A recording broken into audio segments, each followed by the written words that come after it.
Welcome, everybody, and thank you for joining us for another Truth Action Project Forum. We host these every month on various topics of interest to the truther community. And while I'm sure you've probably seen in your social media feeds recently photos of very strange and unnatural cloud formations, a lot of people have been looking up and noticing them for the first time. So that's what we're going to be talking about today, is how warfare is being waged against us from the sky. Now, one of the biggest reasons why we feel this topic needs to be addressed is because we are in the middle of a health and chronic disease crisis. In terms of life expectancy alone, the United States is now hovering around 50th in the world. Think about that. The world's richest country, 50th in life expectancy, the worst in the developed world. So clearly, something is poisoning us. And we already know that there are toxins, including carcinogenic glyphosate, found throughout the food and water supply. So why wouldn't the skies also be polluted is the next question. And of course, officially, this issue is still treated as a conspiracy theory, not a subject for serious people. But when we start looking into it, we discover that there is a paper trail that leads from the typical foundations, think tanks, and government agencies. We can find this subject openly discussed in government literature. Several mainstream news stations have featured guests who openly promoted geoengineering as a positive solution to tackle climate change. Some of us might even be familiar with the military experiments used during the Vietnam War to change the weather. But how do we navigate our way through all of this when there's so much clickbait and fear-mongering material about the topic out there that doesn't appear trustworthy or well-researched? So today we put together a panel of experts who have been studying different aspects of geoengineering to help separate fact from fiction and assemble an accurate picture of what's really going on for us. And our first guest tonight, Bruce Douglas, is a returning guest from last month's show. Bruce Douglas has been studying weather engineering for over 15 years. He's spoken at and organized conferences on the topic, including Consciousness Beyond Chemtrails. And more recently, he was the founding member of the Maui Community Investigation Team, shining a spotlight on the unusual fires that took place there last year. Bruce, thank you for joining the show. This is becoming a more mainstream discussion, and I know you've been studying this issue for many years, and you've got a theory that the chemtrails discussion is not really what we think it is. That's true. And I first woke up to that fact about 20 years ago. When I really looked at what was going on in the sky and looked at the chemtrails and realizing that what I'm seeing in the sky does not add up to a little bit of chemtrail coming out of the back of a plane, and started to look at it. So I've got a little PowerPoint presentation I'm going to go through and try to shed some light on the whole subject.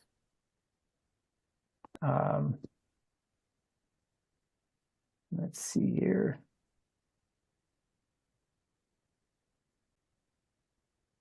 So, basically how our weather is being engineered, or how chemtrails are not what we've been told they are. So, get my clicker working. Stratospheric aerosol geoengineering.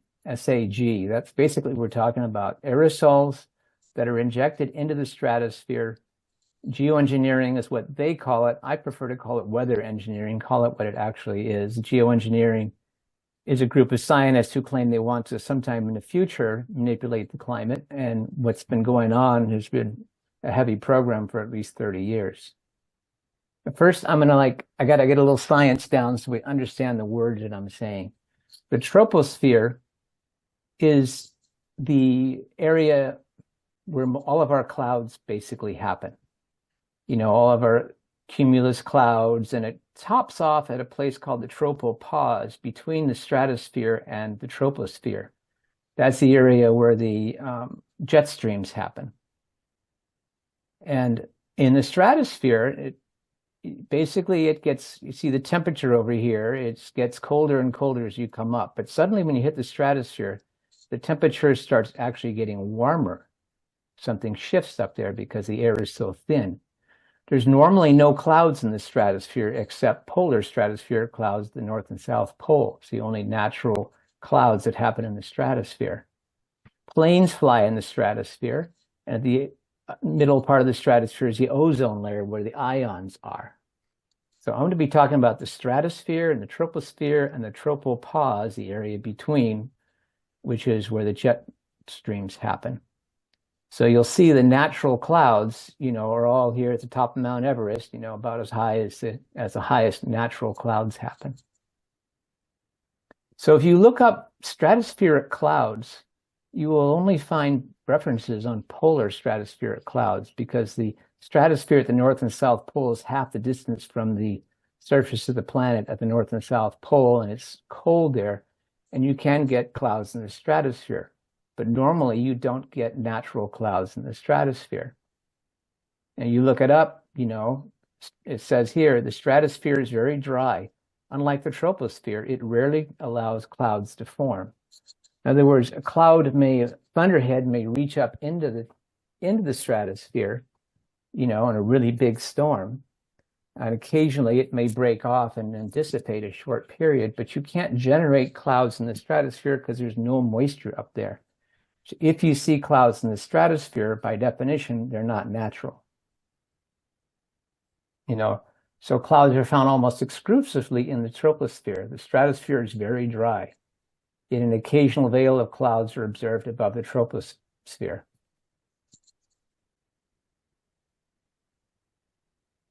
So the jet streams run between the stratosphere and the troposphere, and there's an upper, in the northern hemisphere, there's a tropical one and a one higher up as well.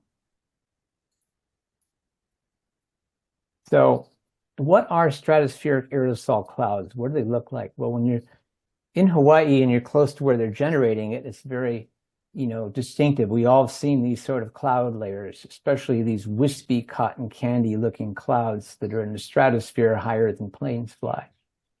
So we're all used to seeing these strange finger-like things. And when you're close to where they generate these clouds from boats and land bases, it's very like this. And as you get further away from it, it becomes more of just a haze type of phenomena. So as it gets further away, it'll break up into these things. Now here you'll see the natural tropospheric clouds, which are between 3,000 and 7,000 feet. And then you're going to see the stratospheric clouds that are higher than planes fly. They're up around 30,000 feet. So there's two distinct layers, and they go two distinct different directions. Again, you can see some natural clouds down below and the stratospheric clouds above. And we've all gotten used to seeing this sort of thing. This is more of a dispersed pattern as it goes away. You have to kind of know what elevation you're looking at. And in Hawaii, it's very easy. That's where I live, because the trade winds take the natural clouds one direction and the stratospheric clouds another direction.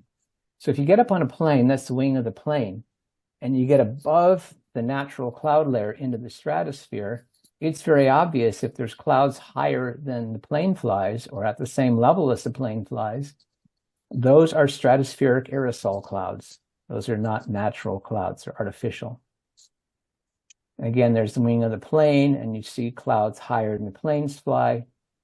That's the stratospheric clouds that I'm talking about. And when you look at them from satellites from above, you'll see the natural clouds, and you'll see this other layer of clouds here. It's in the bottom of the picture.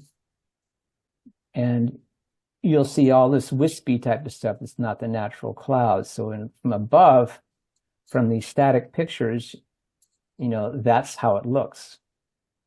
Again, you'll see the natural clouds down here, and you see the stratospheric clouds here. Here it is totally obliterating the Hawaiian Islands from above. So from above and below, that's what it looks like.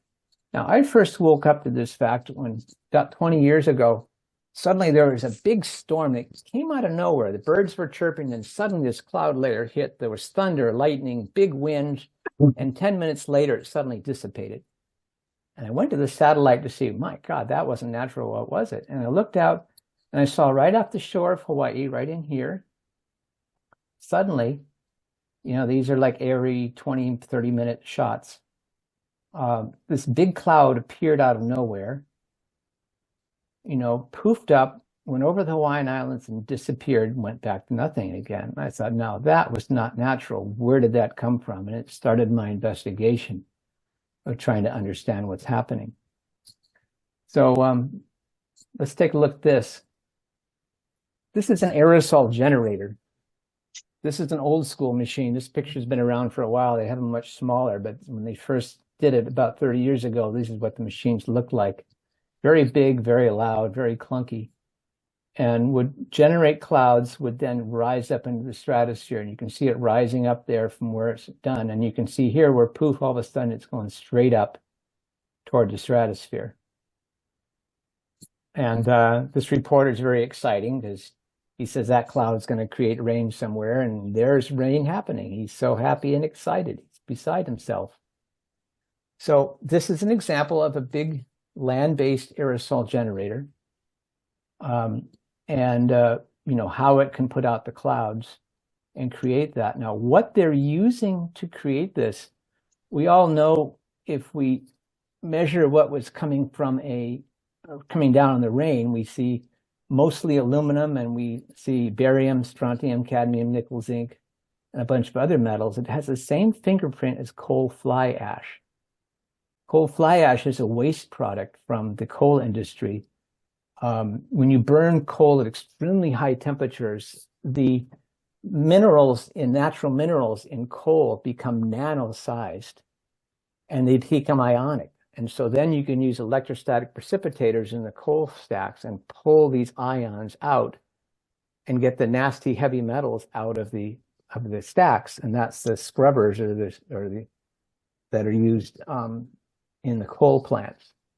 And that electrostatic precipitators are also called. And that is a waste product, which then, what do you do with? Well, they make road beds out of it. It's really fine metallic stuff. And they're trying to figure out what it is. Well, that appears to be what's being used in these aerosol generators, because it has the same fingerprint of the same ratio of the same minerals we see in coal fly ash, and we see what's in the rain that's coming down. So let's show where it generates from. Now, you'll see two distinct layers of clouds. You'll see that in this case, yellow, or during the daytime, it changes color, and the white is extremely reflective, and you see it coming from one point source. You'll see it from planes as you fly. Again, these are pictures of when we're flying over it. And you'll see this when you're flying. Now, when I was a kid, I never saw clouds higher than where we're flying. But now we do see clouds higher than you're flying in the stratosphere. We'll also see some of these type of things. These are really, exotic. This is in Montana. These pictures where suddenly from a land base, an aerosol thing was generated. You see it's going out, being expelled at extremely high velocity, rising up, and will shoot up into the stratosphere, hit the high stratospheric winds, and take off in the stratospheric wind direction. So these are some of those pictures that you'll see. Here's Denver. Again, they have these generators up in the mountains, kind of hidden away, usually on military land that you can't go to. And they'll eject it into a cloud layer so you don't necessarily see it. Or a lot of times they'll do it at night. Here they did it in broad daylight and created this insane cloud. Where did that come from? It just instantly appears out of nowhere. Germany, same thing. This, you can really see one of those in action.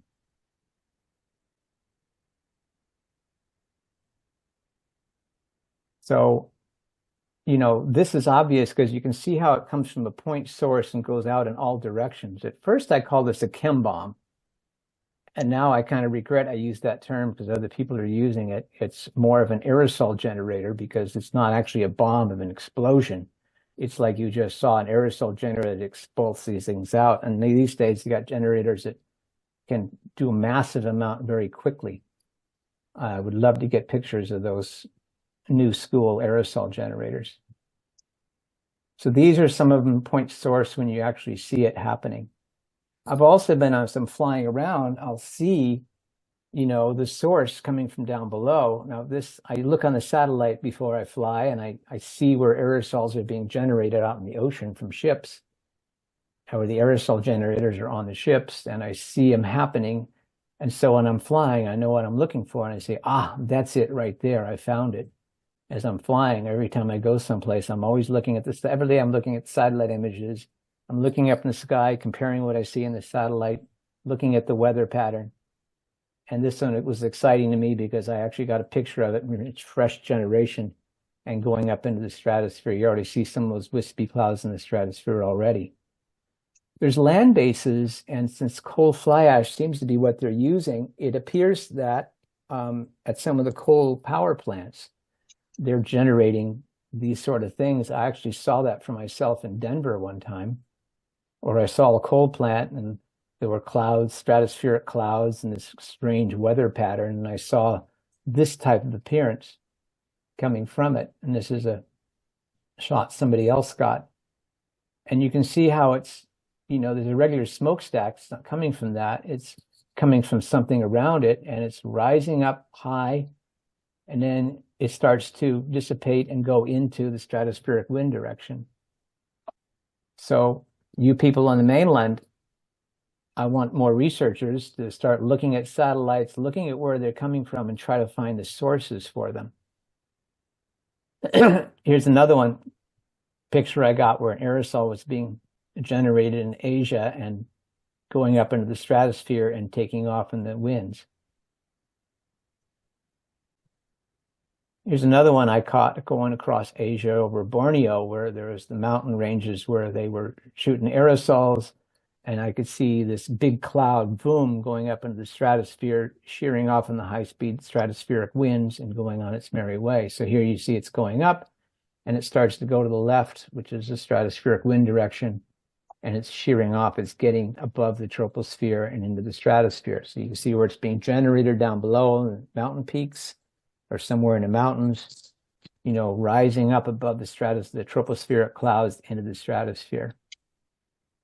There's another one where you can see the point source happening and going away. So again, I'm looking for these whenever I'm flying so I can hopefully see it from the air. Here's another one I got from a distance where you can see where it's being generated. It rises up. So you can see it starting right about here.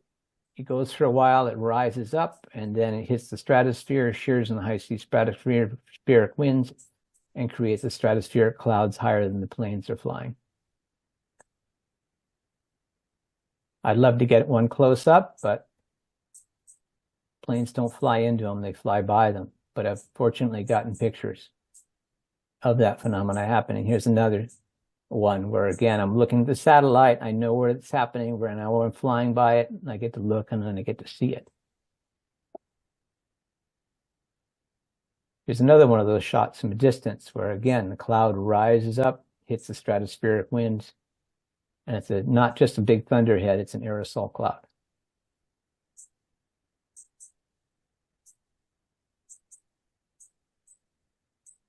Zooming in close.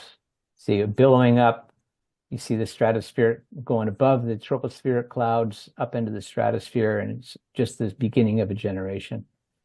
Here you see one that's a little bit older. It's been generating cloud for a while, but you see where it's pillowing up from the center and creating the stratospheric clouds from a point source generator. You can't instantly create a cloud out of nothing, basically. There's not anything there that would generate that cloud any other way.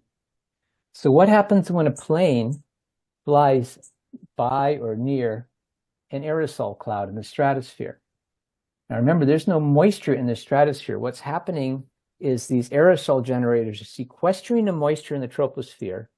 It rises up into the stratosphere where there is no moisture, and create stratospheric clouds. But you had to get that moisture from somewhere. You can't get it in the stratosphere because there's no moisture up there. You have to get it, sequester it in the troposphere down below. And a plane has a lot of moisture of combustion. So planes create moisture in the combustion. And what's happening is the moisture of combustion nucleates on the aerosols that are already there, on little nanoparticles of aluminum, barium, strontium, and all the other things they add to the mix. And so you'll see a chemtrail whenever there's an aerosol cloud. And when you don't see an aerosol cloud, you don't see a chemtrail. So every time I see a chemtrail, what we call a chemtrail, and I'm renaming them aerosol trails to be more exact, there's always an aerosol cloud in the background. And you look through all people's shots and here, aerosol clouds, no aerosol clouds, no aerosol trails. And you see, and you know, I'm looking and I know where these clouds are coming from. You know, so you'll see the crisscrosses because there's two different patterns, east, west, and north, south, especially up and down the West Coast, where there's patterns of airline flights. And a pilot will never fly through somebody else's aerosol trail. They're always going to go a little off it. So I've been looking now since I figured this out 20 years ago. I've been looking for a real chemtrail where there's no aerosol clouds in the background. And I've been looking for 20 years. I haven't found one yet. Not to say it doesn't exist. There are machines and there are generators you can put in a cloud. But again, you can't add something to a jet fuel. I actually went in Los Angeles to the jet fuel formulators and asked them, is there any way you could add aluminum, barium, strontium nanoparticles to the jet fuel? You know, and they said, absolutely not. It's so highly purified. We have to have detectors to see if it's any impurities, it's rejected. You know, it can't happen. It's a fantasy. So we have flight trackers, and we know that most of those things creating what we call chemtrails are commercial airline flights going from here to there. You can track it. And they don't have the nozzles on them and all that sort of stuff. They are commercial jets, and you cannot add something to the jet fuel. It's scientific fantasy. So again, I look at sites, I look at everyone's things, I can just about always pick out aerosol clouds in the background whenever there's aerosol trails. So whenever I'm somewhere like Los Angeles, and if there's no aerosols in the sky, there's no chemtrails.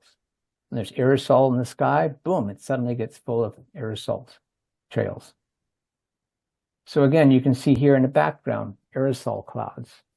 So what I'm saying is what we call chemtrails is not the cause, it's a symptom. It's an indicator that there's aerosol clouds in the background. Maybe they're diffuse, because after a while of traveling through the air, they get kind of diffuse. Or maybe they're solid. Here, it's a diffuse stratospheric haze. It's not like it's the wispy clouds, because obviously it's probably generated a long distance away. But you see the aerosol clouds, and you'll see what I call aerosol trails.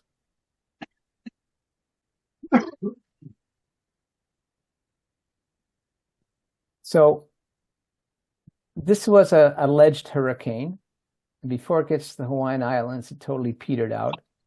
But then right at the Hawaiian Islands, suddenly right offshore, you see this sudden burst of a cloud being formed out of nothing, covering all the Hawaiian Islands and creating heavy rains and storms of an alleged hurricane. Now, real hurricanes spin and have sustained force winds. These have not sustained force winds. They're gusty, crazy winds. So again, here's an alleged hurricane. It's not spinning. It's just aerosols. It's from a boat they're blowing off. The red is the most distinct. You can see the colorations down here in this colorized rendering. You know, it dissipates, it peters out, you know, and then boom, right offshore, the big island, they blow off an aerosol from a boat right offshore.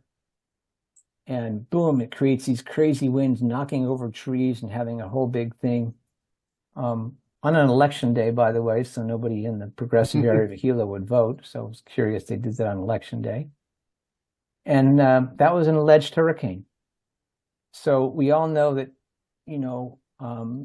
climate change caused from CO2. We all have pretty much woken up to the fact that the CO2 cause of climate change has been pretty well debunked. Most of what I see as climate change, these extremes of weather, are engineered. I can look at them and I can see the pattern of how they're adding aerosols and using that to generate it. And I've been saving the screenshots from all the major weather patterns and can show that. So here you can see where there's a boat right offshore, generating these aerosols, and you see the speed of the boat basically going to the south and creating this whole big cloud layer that's just like covering. Here you can see really obvious. It's the point source right there leading on. And you see it going right on down the shore, hitting San Francisco and creating all this crazy weather storms and stuff off the side. And whenever you see this pattern of point source generation of a cloud out of nothing, there's no thunderheads there creating that cloud at that point source. That's what I'm calling a boat out there with an aerosol generator creating that cloud out of thin air. They're also doing it from land bases on the mainland. So here you can look over at Nebraska, Oklahoma, and you see the point source generating. Here's one in Texas, right there. That's an often place I see at this spot right here in Texas. There's military bases and stuff in that area. And so my guess is they're doing it from military bases. But you people who live in the mainland, I'd love for you to be watching the satellite images and saying, okay, where did that cloud come from out of nowhere? Here's another one that created hurricanes across Nebraska. You can see where a point source, suddenly this huge cloud is created and does the same sort of thing. Here's one in the Hawaiian Islands, where boom, right offshore, suddenly they blow off an aerosol that goes right over the islands and creates this crazy intense storm that only lasts for a short period of time and disappears. And here you can see here where they're generating a cloud, and then short time later, it's completely covering the Hawaiian Islands. You can't even see it in a short amount of time. Not a natural phenomena. You can look at it from Google Earth, and you can see a lot from Google Earth because you see the natural tropospheric clouds down here, but these are infrared shots, and the infrared sees heat or reflectivity. So it's going to see colder because it's clouds high in the stratosphere. They're colder. They're denser than what's down below, but mainly they're reflective. They have, aluminum in it that's highly reflective. So they're going to dominate the screen, and they can't hide it from the infrared satellite. Infrared, again, seeing heat or reflectivity. In this case, the key is reflectivity of the whole thing. So you can somewhat see it, but you don't get that, the infrared loops that you can get on the NOAA satellite images. And you see the loops over a period of time. You can see a lot more happening. But again, you can see the point source happening and traveling for a long distance. You can see here it rising and creating it and going for, 1,000 miles. Well, clouds don't travel in the stratosphere if they're 1,000 miles. Also, especially out here in Hawaii, it's obvious because our trade winds go this direction. And the stratospheric winds go the other direction like this. So it's really easy to understand the two layers of what's happening. This is the stratospheric, starting from a point source, going in the stratospheric wind direction. The other things down below that are really light are in the tropospheric wind direction, the trade winds. Again, a point source out in the ocean, glittering and rising up. So that looks to me like 2 or 3 boats out there with aerosol generators on them, putting out the aerosol blasts. So there's another way of really proving what you're looking at, either, the height of it, the type of the clouds, but also a new phenomenon never seen before, only the past 20 years, called noctoluminescent clouds, where there's basically, here's a picture, the sun's already set over the West Maui's. The sun is already down on the other side, but then after the sunset, suddenly these stratospheric clouds sitting at 30, 40,000 feet light up from the underside because they're so high. The sun's already long set. These are the natural clouds over here, so it's already dark. But then suddenly these stratospheric clouds light up. And if you look across the sky from one side to the other, here's those wispy stratospheric clouds lighting up clear on the other side of the sky, called noctoluminescent clouds, clouds that light up at night after dark when they shouldn't be lighting up.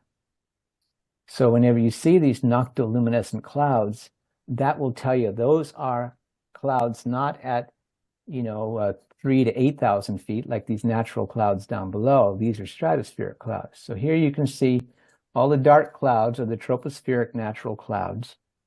Up above is the wispy stratospheric clouds.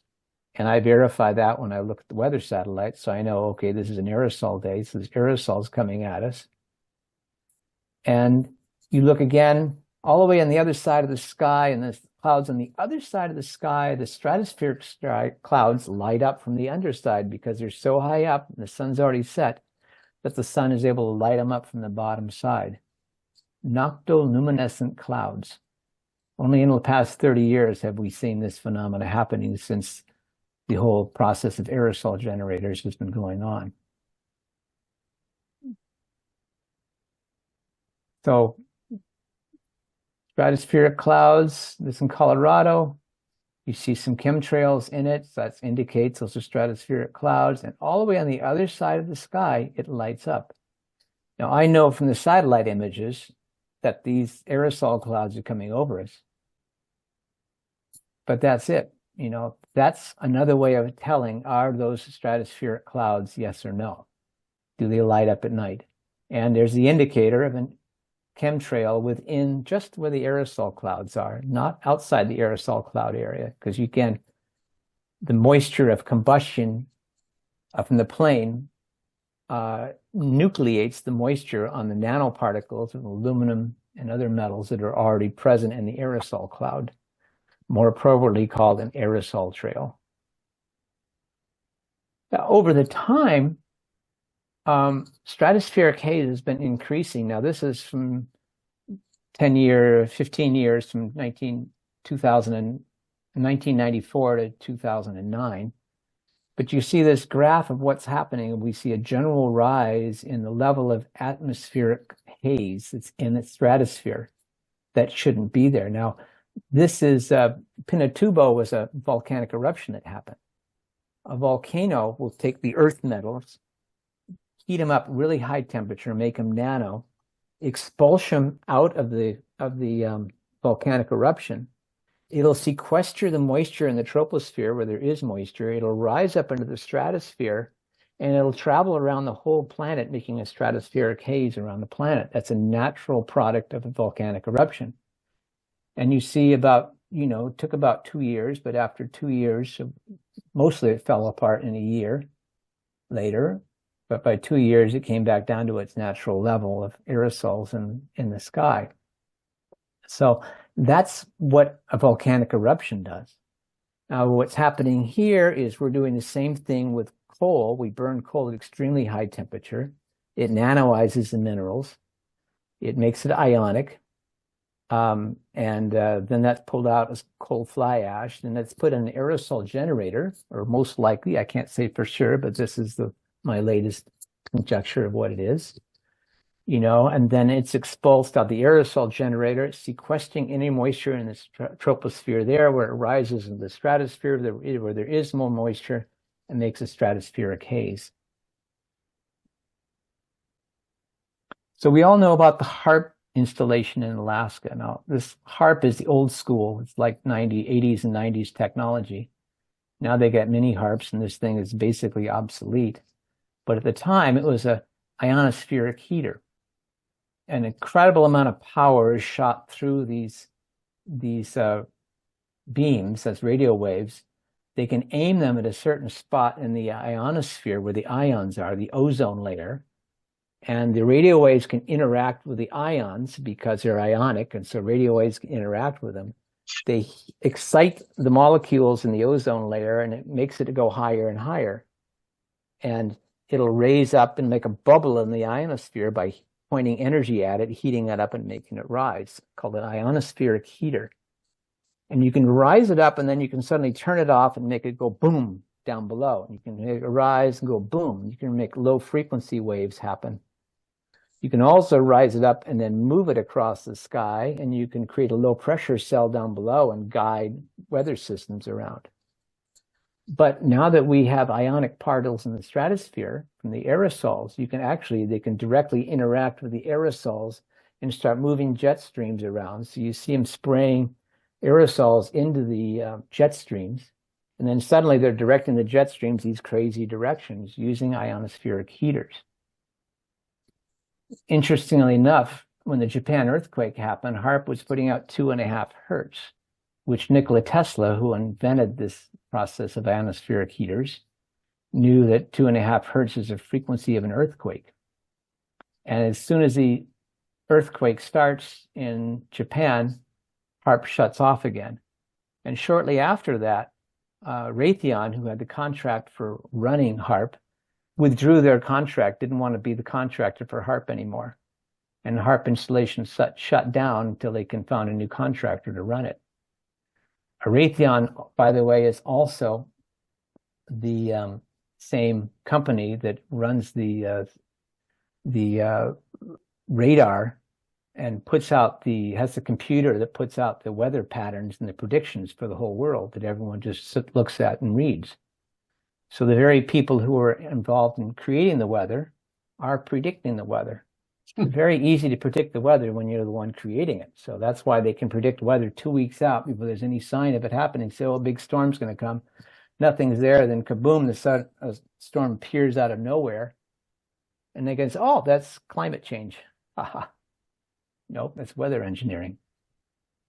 So ionospheric heaters, HAARP is just one type, but ionospheric heaters is what's happening. And they're worldwide phenomena. You know, Ukraine has a big one. Australia, of course, HAARP. You know, there's other ones in other places that are these big dishes. And now there's HAARP domes as well, where they're mini HAARPs. So they don't have to have these big installations. They can be small. And when you have multiples of them, you can do it. This is the HAARP dome that lives on top of this massive platform that travels around the Pacific Theater. It's huge. It's got massive capacitor banks on it so that you can have, power generators there, and the capacitor banks can grab the power and then it can release it in big bursts. And these domes, now this is not NextRad.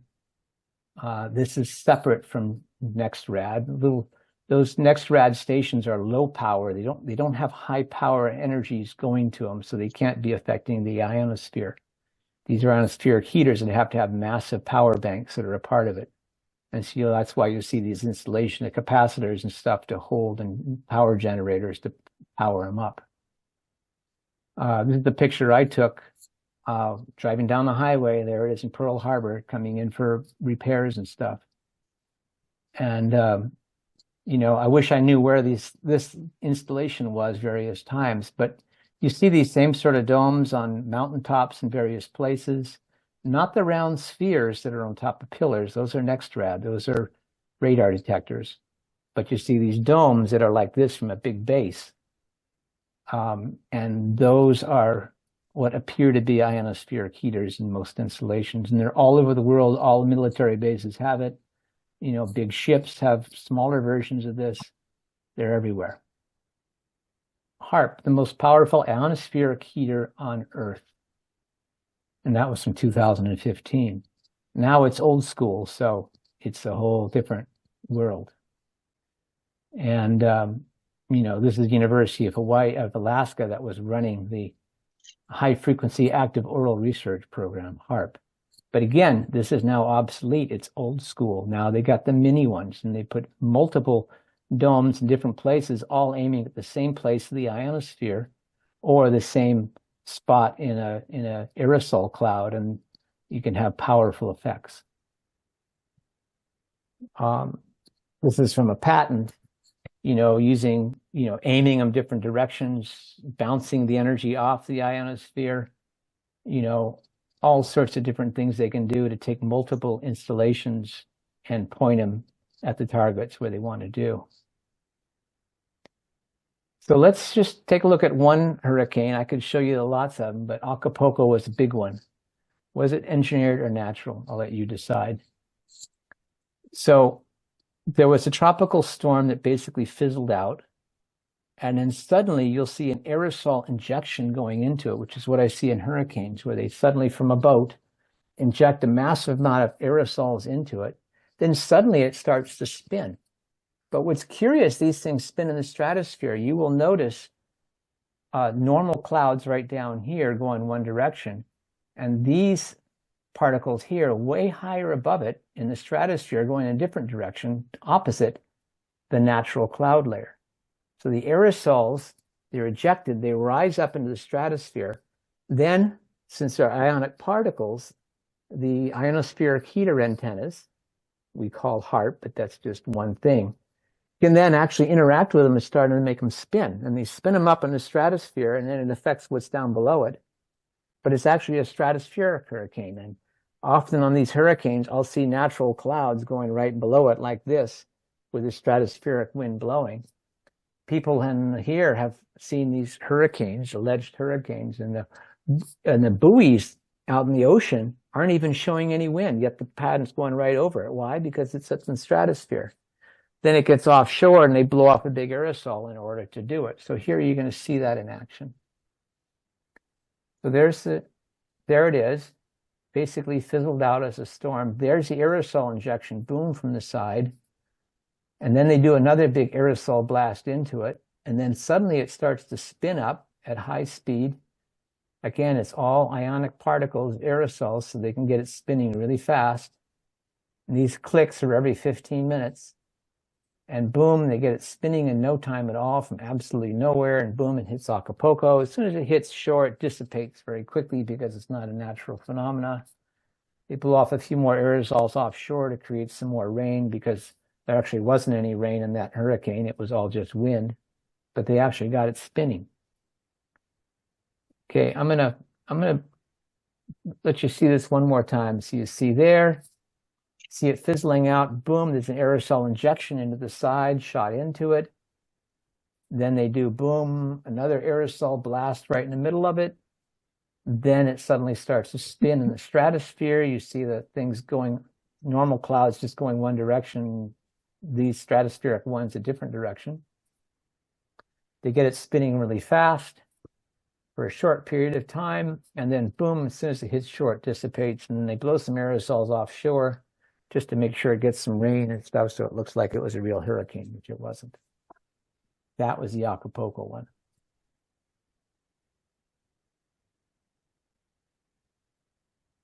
See it again from that, the aerosol injection going in. You can see how it shoots in the side. And then there's an aerosol blast. There's actually some missing slides with it. I don't know what happens in those missing slides, but in the record, they didn't have it. Suddenly starts to spin. You notice the natural clouds going one direction and the stratospheric clouds going another direction. Hits the shore, spins up, and boom, dissipates. And this is, when you look at it from the side, this is how it looks. So what you're going to see here, you're going to see up at the stratospheric level is where all the power and the spin is. And what you see, this disk up on top. So it's not a natural hurricane. It's actually a stratospheric hurricane causing what's below it in order to do its thing. Here's another rendering of it here. Again, you'll see it spinning, aerosols injecting. You'll see it spinning up on the top, and a rapid, they call it rapid intensification, something we've never seen before, suddenly happening, like Louisiana off the coast, where these storms that should be slowing down, because as storms hit the cooler waters, as they travel north, hit cooler waters, they always break up. And natural, storm, as soon as it gets away from the warm waters at, 10 degrees latitude, it breaks up. But what we're seeing now is where a storm breaks up, suddenly aerosols released in it, and then suddenly it spins up and hits the shore and creates all these things. But one of the keys when they hit shore is, was it sustained force winds or was it erratic winds going like this and like this? What we're seeing now in these artificial hurricanes, the stratospheric spinning hurricanes, they'll hit the shore, they'll blow off aerosols, and then they'll, I think, take the HARP antennas. I can't see that from satellite images. I can just imagine that's how it's being done, because there's aerosols, so the ionospheric heaters can work on the ions in the aerosols, and then they start moving the winds around like this, and these gusty winds that go this direction and that direction from all different things, knocks over trees, makes you think it's a hurricane, but it's not a hurricane because it's not sustained force winds. It's erratic, all sorts of winds. So what can we do about it? I did some chemtrail geoengineering symposiums back when I still thought chemtrails were also happening, before I kind of figured that whole thing out, and even had Michael Murphy, who did the work, What in the World Are They Spraying, come, and other things. I also tried to propose a Maui Clean Sky Ordinance through our county council, saying that no entity may engage in dispersing of aerosols, chemicals, or particulates in the sky to engage in any sort of climate engineering. However, we got it introduced, but it got bounced out because only the state health department has jurisdiction over air pollution. So the corporation council, the lawyers, sort of the thing, threw it out because it had to be done on the state level, and I tried to do it on the county level. But now, my gosh, one state has finally done it. I guess we're going to hear about that. I would love to be able to hire a twin-engine plane and fly out and actually get close to these aerosol boats and get pictures of them happening. So I'm always looking for sponsors willing to help me do this project, to fly out and actually prove the aerosol generators, or you people on the mainland, to find out where they're generating out there, and you can probably get closer to them if they're not on military bases, which most of them probably are on military land, and show where the aerosols are happening. Again, easy to see from the infrared satellite images. But the main thing is to stay in love and peace about this, because we're not going to change the world with anger. We're not going to be anger-based people and, gather a lot of people with us. We're going to do it because we love the planet, we love this place, and we all want to make it better and stop these insane programs, which, perfectly lines up with the whole system of saying that climate change is from CO2. So we're getting all these crazy hurricanes and windstorms and things we've never seen before. Must be climate change. Every time they do happens, the corporate propaganda media is climate change, climate change, climate change, climate change. And pretty soon people believe it's climate change rather than weather engineering. So now that you guys understand what it is, I think the chemtrail program was purposeful misinformation put out there. So we look at, these appearances of a plane creating the cloud, when in fact it's not even possible, because, where's the moisture coming from? If they're injecting nanoparticulates of aluminum, where are they coming up with the moisture to create the clouds? Because there's not enough moisture of combustion. So if you look at the science, you'll realize that it's not even possible. It's not even scientifically possible for those things to happen. So I think that the chemtrail agenda was purposeful misinformation, because it's the appearance, because what appears in the sky looks like it's coming out of the back of the plane. We can all believe in that. I think they purposely pumped that up, fed money to certain websites that pump that information, whether the people realize it or not. There's a lot of shills in this program. When I did the Consciousness Beyond Chemtrails conference, and I was a speaker at that, all the shills showed up. It was just amazing to see them all out there and talking to them, from the metabunk people and all these other debunker organizations. And, it's loaded with it.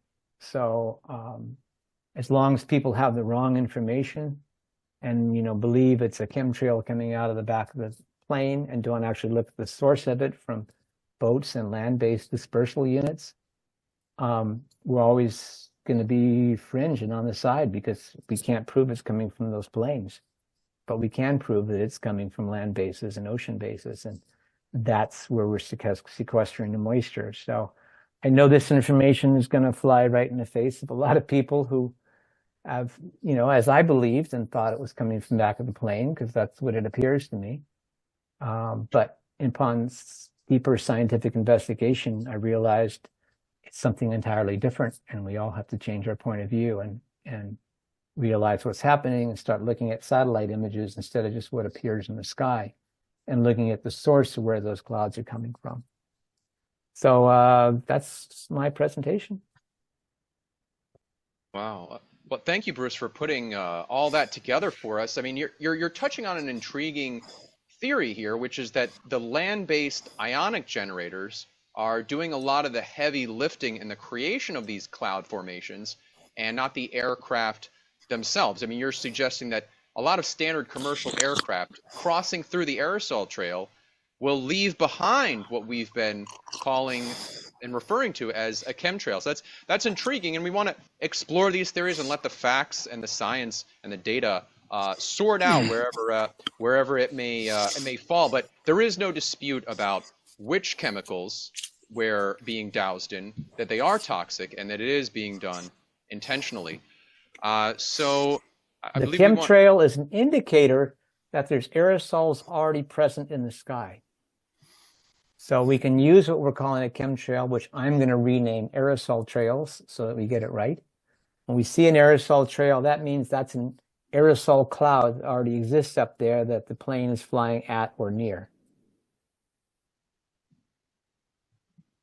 Interesting. Very interesting. So we'll keep. It's the first. Your research was the first time that I've come across that. But you have the photos of the generators themselves. It's all very interesting. So we'll continue to explore that. But right now, let's pivot over to our next guest. And also, I know we're generating a lot of questions here. Save your questions. We'll get to them at the end after the roundtable. But if not, anybody can join us on the campfire follow-up discussion that we're going to be having this Friday. So let's pivot over now. On last month's show, we covered the Lahaina fire in depth. So in addition to this aerosol spraying, we also have suspicions that many of these so-called wildfires that we've been seeing over these past few years are not natural either. Well, our next guest, Robert Brain, has half a century of plant research under his belt. He's an arborist and a professional botanist. He's led hikes for the Sierra Club. He's always camping and cooking on an open campfire. He's got a lot of experience with that. And after the outbreak of these unusual fires, he began investigating many of those sites. He made over 100 trips to 40 different locations and has gathered probably more on-the-ground data and samples than anyone else. Robert, help us understand this other side of the geoengineering discussion of how many of these massive spontaneous forest fires are also another form of weather warfare. Yeah, it's a huge, tall order here. But thank you, Bruce, for waking me up to the whole chemtrail debacle here. And a lot of this stuff I'm going to talk about probably directly ties into that, because I don't have all the answers. I'm just out there with keen observation skills analyzing these 40 fire aftermaths. So what I did here, if I can do this correctly here, screen sharing here. You're screen sharing, you need to select your PowerPoint presentation. There you go. We can see the pictures. Very nice. And that looked very good there. You can see Yep, it. looks good. Yeah. So I've 49 years of studying plants, climbing 130 mountains, backpacking everywhere in the state of California, all elevations, learning most of the flora from wildflowers, ferns, shrubs, trees, and vines. And for 33 years, I've been doing trees specifically for a living. And somewhere along the line, I saw this up in Santa Rosa, California in 2017. And it just made no sense to me at all. I've seen plenty of forest fire aftermaths at all elevations. None of them ever look like this. And as you can see, I believe it's 4,700 homes were just turned to white ash. Hard to even find black. But what I saw was the trees virtually untouched unless they're right next to homes.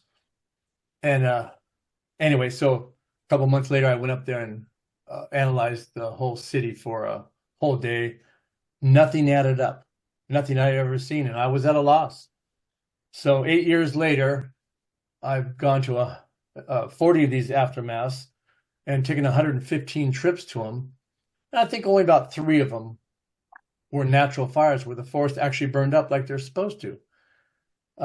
These last years, 8 years, in California at least, none of the fires that they show you on the media were normal at all. And deep down, I'm going to loosely call them microwaved forest fires. And the forest isn't burning, no matter what anybody says. It's not burning, not at all. The only time I see a tree burned is when it's in close proximity to a creek where there's plenty of water, or next to metals, like a house, metal sheds, things like that. And I will get into that here in a little bit. Back to what Bruce talks about, the different sprays and that are coming down with strontium, barium, and all that, aluminums. I believe at some point they are actually desiccants, and they're hurting our forest, picking on certain species more than others, because I have seen some die back, but not vast forest dying. I haven't not seen that at all. Perhaps a quarter acre of lodgepole pines up in Yosemite, and that could have been another killing thing, something else, a fungus possibly. And so 2.5 years ago, we had fires all around the San Francisco Bay Area. I've analyzed every one. Rarely any of the trees burned. And here you have blue gum eucalyptus, part of the Big Basin State Park where all the redwoods grow. They took the whole park away, burned it all up. But here's the most combustible leaves I know of, are eucalyptus. They would not ignite. The ground's black. The trunks are black. And I'll get into that a little bit later. But the leaves will not ignite. And a cigarette lighter in my hand, I can light these trees on fire. Green leaves, no exception. That's what they do. There are some other species of eucalyptus we have, same sort of thing. I've seen them around the state. They won't burn up. And our California bay leaf is another one. It's in the avocado family or laurel family.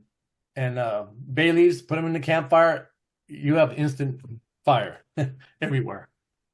So I wanted to get into what's going on here. And I don't know where this weapon, if you will, is coming from. I really don't. It's a guess for me. This is the giant Dixie fire we had 2.5 years ago up near the volcano Mount Lassen. It burned somewhere around 1 million acres. And as you can see, the needles didn't burn, but the trunks are on fire. All the way to the top sometimes, but not a needle burned. The ground's brown just from needles falling off the trees later on. Hard to call it a forest fire when the forest actually didn't burn. It was the liquids in the tree, probably the cambial fluids just inside the outer and inner bark. It's the liquids that are on fire, kind of like putting a glass of water in your microwave opposed to a glass of chili or something thick. That water heats up the fastest, and it gets to a point here where it combusts. Just the liquids, though. All the needles dry out, but they will not ignite. I've done this a very long time, and I've never seen anything like this, not even close. But yet in the last 8 years, this is all I see. Sorry, that's not clear. This is an old picture from way back in 1910, I believe. This is the way they're supposed to look. When I backpack and mountain climb, I've gone through these areas, and it's not easy to get through. This is a firestorm, what they really look like. And we're not seeing them anymore. I made up a statement just in the last month. Natural forest fires are on the rare side. And I've got a lot of background to justify saying that. Here's another one. As far as I can tell, this was a natural one. The branches are gone, the needles, the twigs, everything. Sometimes the poles are burned down to a stump. That's the way they normally look. That's not my picture. It's off the internet. Oh, no, that is my picture. That's north of Mount Lassen somewhere. And I believe this was a normal one. Who knows? So that's what I'm finding all over. And at some point I discovered the metals are on fire. Incidentally, this post, the whole fence line looks like this. This is just the best one. As you can see, the nails themselves were on fire. And even between them, the fire goes out. It doesn't climb like flames like to do, climb up. And also, I believe the ground itself is on fire from moisture and the metals that are in the soil, just everyday metals that are present in the soil, even in small doses. I think that and the liquids are actually burning the ground itself, because I see all my posts look like this. Even when there is no grass, no leaves, no combustible materials around them, still the bottoms will look like that. Same fence line, different post. I've never seen this in my life. I'd like to hear a CAL FIRE person just try to tell me what's going on here. Amazing. This is everywhere I go, if I get there quick enough. This one had 12 or 10 or 12 nails. There's still a few left. I brought this home for evidence. In California, they're putting people in jail and framing them that they're the arsonists that started these fires, which to me is impossible unless there's some super scientist, and they're not. So this is from the Oak Fire, west of Yosemite, near the town of Mariposa. And there's anomalies everywhere, of course, but I found that and I had to get a picture and bring it home for evidence. I want to go over some of the materials I find. And I don't believe any of these chemicals coming down are adding to the fire much. Maybe to the metals, things like that, the homes. But the organic matter, I don't call this an accelerant from all these chemicals coming down, raining on us. I don't believe they're accelerants, lest the forest would be gone too, and it's not. So here's your steel-belted radial. This is the way I find them. Never partial rubber left, ever. And then I'll see this, and I'll lift it up and I'll really look close. This is maybe 1 out of 200 or 300 tires. I'll look really close, and this is what I find, a polyester cord. Perhaps there's one wire around the edge to keep it on the rim. I think there is, a tiny steel cord. But virtually untouched, 6 feet away from the other tires. Old tractors, farm tractors I'll see in the fields. Their tires are more polyester cord. They're not melted or burned up. So that was a big anomaly right there. To me, the metals were on fire. I had to put in Maui a little bit here. I mostly come from the plant side of this whole equation. The homes are gone. There's hardly any black. It's white ash again. And look at the trees. When the homes are that hot to burn, you'd think the trees would go in a second. But no, a few are wilted, burned up a little bit, but the forest should be gone. And it's not. I had to talk a little bit. That's also Maui. You'll see the windows of the vehicles are melted out. They start melting at 2,500 degrees. Normal car fires or auto fires cannot melt those windows. And I don't think they have been before 8 or 10 years from now. The two fire captains that analyzed Paradise, John Lord and Matt Dakin, 30-year fire captains with their combined 60 years of fire service. They've never seen a window melt out in any vehicle ever. Now, this is all I see. I don't even see a window intact anywhere I go. Also, your aluminum and alloy rims, they're melting out at 1,221 degrees at ground level. That doesn't happen either, but every one I see is melted out. Very similar to 9/11. The cars were just completely toasted. I'm sure everybody's seen that one. I don't know what kept the aluminum melting 6 feet away from the Jeep. This is common now, and they're making it common. Also plastics. If you search long enough at these sites, you will find microwave-safe materials, plastic play structures, garden hoses, synthetics, like your flags, your American flag. I've seen those. Trampolines, maybe a few holes, but almost untouched.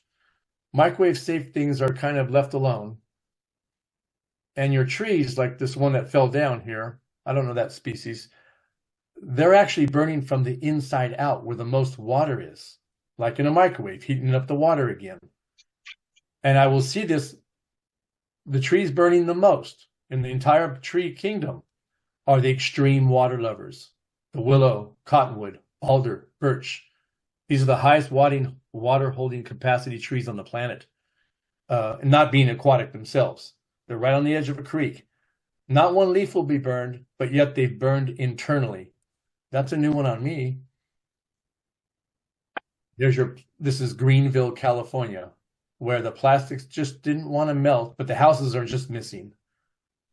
This was behind a wall where the cleanup crews that come down your street and take everything off your property, they didn't see it. There was a block wall, and I believe that they just missed it. A little melting, but not puddles of plastic. I'm not sure of this spot.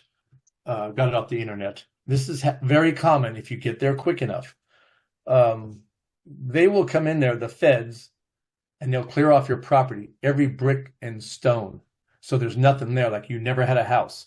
They don't want any evidence left around, which to me is just stealing. And on your left is the sycamore. It's a huge water holding capacity tree. And all in the back look like oak trees. They didn't really burn up, but there's that house just missing. Plastics all over the place, wherever you look. And there's a garden hose also, a couple of them. This is common now. I wanted to talk about Canada. I believe last year's Canada. All the fires were in a straight line. I think some of you have probably studied that and seen that. A lot of these fires around the world are in straight lines. The Australian ones were in straight lines when you look at your satellite images. So here the houses are gone, and there's your kids' plastic play structure. Yeah, I'm finding this a lot. That's Canada also. What did that to that bridge? There's no combustible materials around there. Water, a little tiny bit of grass, no way. Leads me to believe the metals themselves were on fire, like if you were to stick some metal in your microwave, ferrous or non-ferrous. Yeah, amazing picture. I borrowed a couple of these off the internet. I believe this is San Diego or Santa Barbara. Eucalyptus trees around everybody's backyard, and they didn't want to combust, but the homes are just turned to white ash. Trees between the houses turned a little brown. I believe they had the water sucked right out of them. A forest fire that forgets to burn the forest. It's a new one. Santa Rosa, I've been up here probably a dozen times. Your Jack in the Box, your McDonald's, and the gas station are just missing. Not one tree's burned. Poison oak relatives, all three trees. Pistachio, California pepper, and one other. Can't think of it right now. African sumac. Nothing there. The combustible materials that we know of don't burn. It's opposite world. Trees are burning from the inside out. This is in a vineyard. To the north of Santa Rosa was Kincaid fire. I don't know how many homes they burned down. There's not a tree around here. It's just a vineyard. But yet the bays and coast live oaks burned from the inside out. These were leaning over the road, so they cut them down and took them away. No hole to get a flame in there, and not a lot of oxygen to have a flame internally. Another person is in jail up here. Calpella fire up by Lake Mendocino. This is a board that's perhaps 30 feet long, a car stop for your front tires. You roll up to the car stop and turn the engine off. About every 8 or 9 feet, there's a post like this with bolts to attach it that's hammered in the ground. The only place that board burned is where these bolts were, and I have 6 or 7 in a row. I just put one on here so you can see what's going on. I'm finding the metals are on fire, whether they're galvanized or not, but not stainless steel. And somebody had an answer for that. I don't know what that was. Stainless steel play sets. Those bolts are not heating up. I don't know anything about the stainless steel. Your guardrails, they all look like this. The posts burn primarily around the big bolts that they're attached to. This is Greenville also. I hope the firemen got away from this. They're nowhere near the forest over there. All the trunks are black. The pine needles fell off after the fact. This is months later. But what can do that to a fire truck? Windows, rims, tires, everything. There's not enough combustible materials around it to warrant this type of burning. This another one of my pictures. Most of these are all mine, unless it's from the air. This is what your windshields look like, melting out at 2,500 degrees, probably above that to get them to flow and melt down. Who knows, maybe 27, 2,800 degrees. The gentleman in jail in the Oak Fire, Mariposa, they just grabbed some old man and put him in jail. I've analyzed that place a lot, and some of my best pictures come from there. This is our #1 pine tree in California, the ponderosa pine. It burns up more than any other species in the whole state. Not that flammable, but pines, when you get them hot enough, they burn up fast, especially when you got a firestorm. Well, here, they didn't burn, and these are little ones, 10, maybe 15 feet tall. They forgot to burn. I can light these needles on fire with a cigarette lighter in my hand. Green. Takes a little bit. Pretty soon, I can get a flame to sustain on a green needle.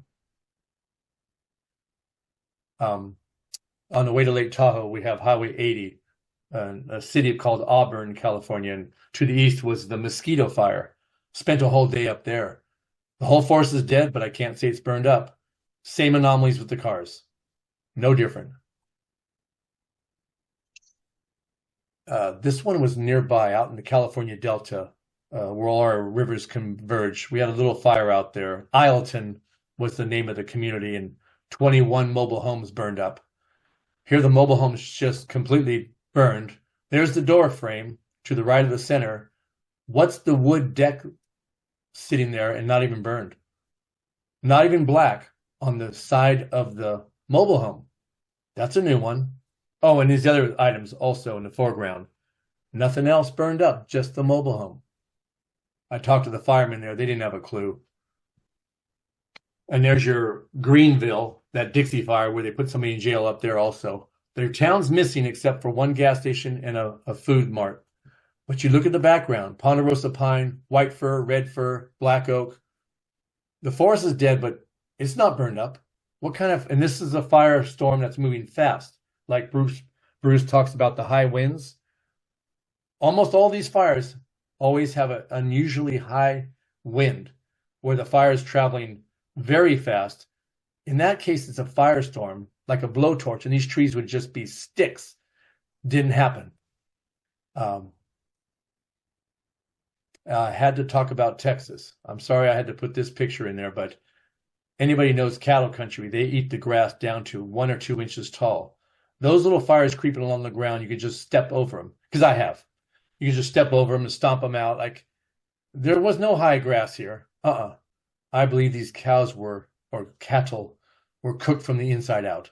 They were zapped and they didn't even know it. And I have to get into that a little bit. Here, the panhandle of Texas had tons of small cattle ranches, not the big multi-corporation cattle or beef industry, but little farmers or little ranchers. And I don't know how many homes and cattle were eliminated, but I hear it's a high number. I believe it's a war on our food, beef and also chickens. I'm sure some of you have heard about that. But I wanted to include Texas. Oh, that didn't come out. Anyway, yeah, the rims, the windows, same old thing. And that was a terrible fire. The Texas fire was in February. Historically, that's our coldest month, winter. I believe it was around 1 million acres again. Nowadays, they're making any time they want now. They'll just burn your homes down any month, even snow. They don't care. It's very blatant. This one's in the country of Chile. Same anomaly. The cars all look the same, and I see trees everywhere. But if you look hard, there's homes missing all over, here and there. So what's on fire? The metals, the ferrous and non-ferrous materials. That might have been Texas too. I'm not sure. Same stuff. The 3 fires I'd have seen that look normal, 2 of them were started by cars. The cars caught on fire. They pull over to the side of the freeway. A grass fire goes up the hill, burns maybe a house or some trees, and is quite normal. and one near the Mount Shasta, our big volcano up north. There was a fire there and looked normal enough. The trees were burned up and there were stumps and poles, everything pretty limbless. It might have happened 4 or 5 years ago. Other than that, this is what I'm finding. And this is the lady that's in jail in Redding, California, going on her 3rd year in jail, and they're trying to throw the book at her. Incidentally, I'm talking to some of the lawyers here, and they just disregard me. I like to end with this one. I made this up where you can look at the 10 bullet points I have, or anomalies of all these fires that I find at every site. And there's one, number 7 there I didn't talk about, the steel culvert pipes. They're replacing those the minute the fire's over. Where the fire crossed the road, they're digging these metal pipes up and replacing them with plastic or cement pipes. A normal wood combustion fire we know of has nothing to do with a metal pipe underground, but perhaps they're getting compromised from this weapon. And somebody's looking ahead and saying, hey, we changed these out. And I have pictures of that too, but I didn't want to include them. I have too much going on here. So if anybody wants to look at those, take a screenshot, a picture, this is what I find at all these fire sites.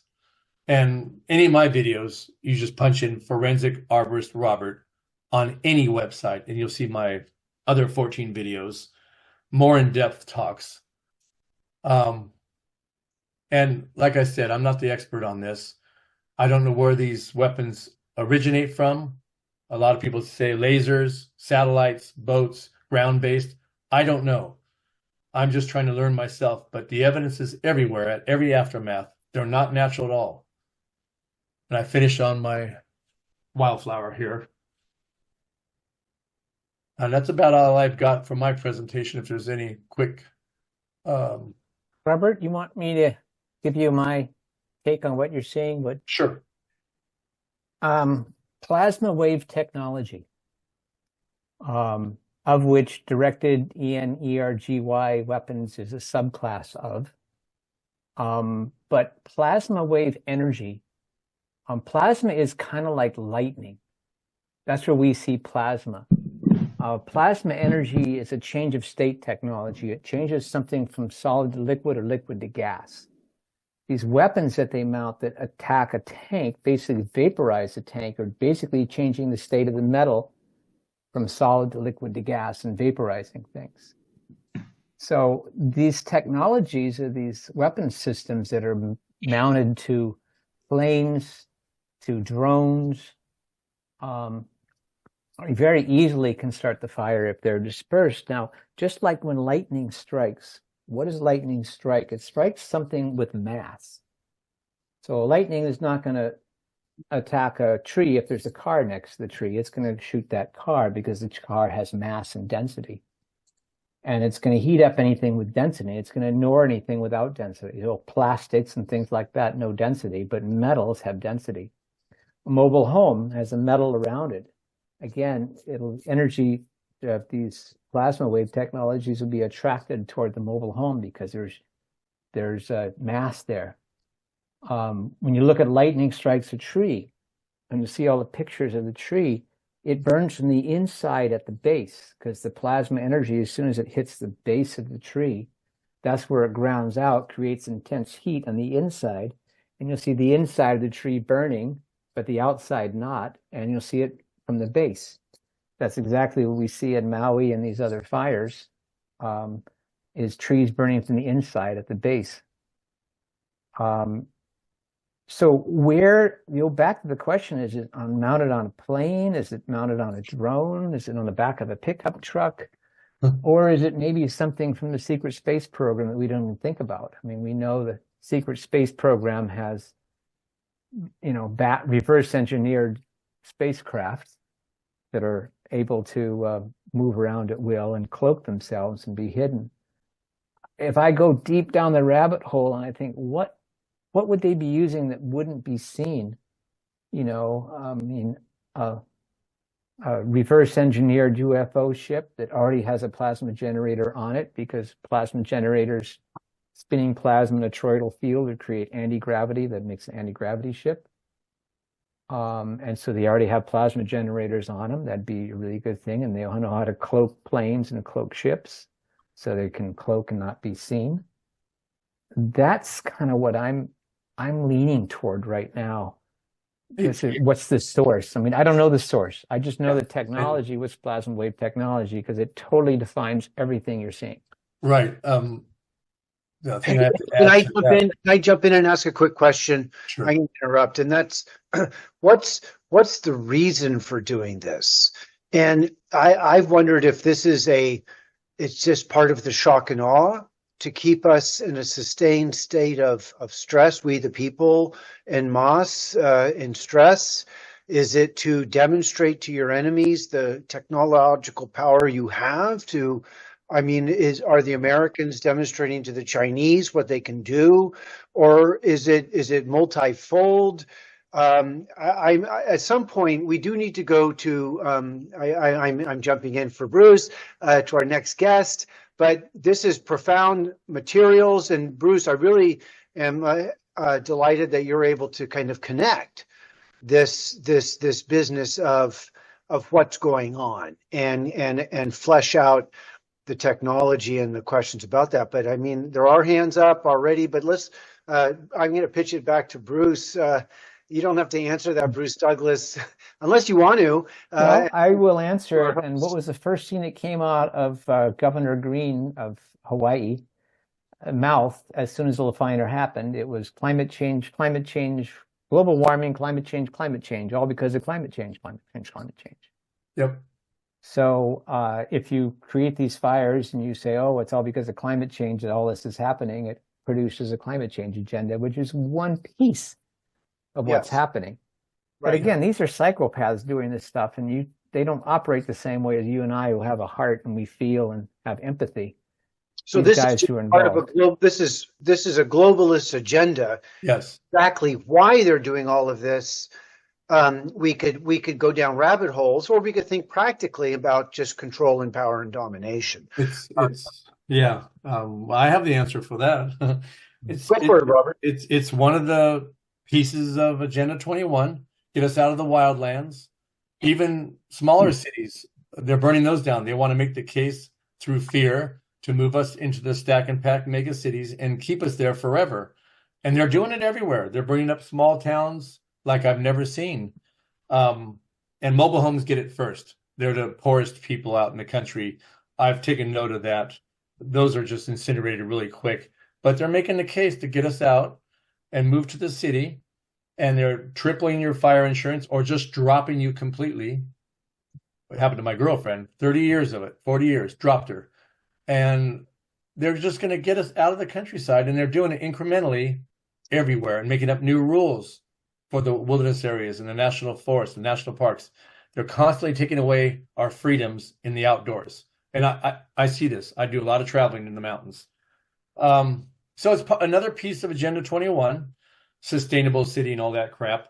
And they're going to herd us into the city and make nature off limits.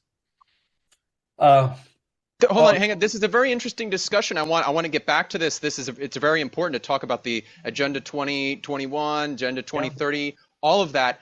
But I'd like to hear from Justin and then kind of integrate him into this panel discussion, because there is a lot to explore here. I know there's a lot of questions that get raised when we go down this path. So just briefly, I want to hear from Justin. Give him the floor for his 15-20 there. And then we'll round table it all and hash some of this stuff out. So briefly, our next guest, Justin Harvey. He's what I would consider a super activist. He's the founder of We Are Change Orlando, and he's consistently been tearing down the big psyops and fake agendas on the major social media platforms for over a decade, fighting against the censorship and the shadow banning to build up a very active community of followers. So definitely look him up and give him a follow at Justin_WeAreChange. His activism's focused on GMOs, water fluoridation, 5G, vaccines, and more. We've crossed paths a few times here in Florida as organizers of the annual March Against Monsanto. He was one of the major voices of the medical freedom movement here in Florida, speaking out against the lockdowns, the mask and vaccine mandates.